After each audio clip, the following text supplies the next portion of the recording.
আজ আমরা Rubik's cube solve করার একেবারে প্রথম ধাপ আলোচনা করব। এই ধাপে আমরা শিখব পাশগুলোর নাম, কোনটাকে কি বলে এবং কালারের অবস্থান। উপরে যে কালারটা এটা অবশ্যই হোয়াইট থাকবে, এটা হচ্ছে আপ বা আপার সাইড।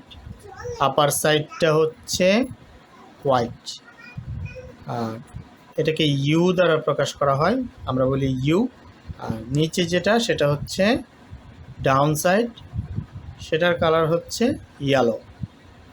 হোয়াইট অপোজিটে ইয়েলো।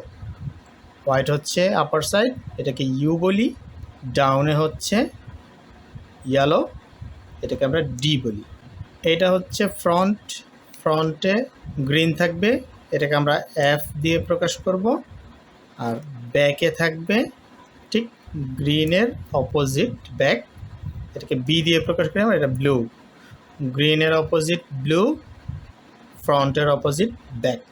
আর রাইটে থাকবে রেড, এটাকে আমরা আর দিয়ে প্রকাশ করব। আর মানে হচ্ছে রেড এবং রাইট।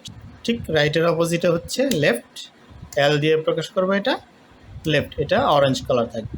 অবশ্যই উপরে হোয়াইট, ইউ হচ্ছে হোয়াইট, ডি হচ্ছে ইয়েলো, ফ্রন্ট হচ্ছে গ্রিন, ব্যাক হচ্ছে ব্লু, রাইট হচ্ছে রেড অ্যান্ড অরেঞ্জ হচ্ছে লেফট।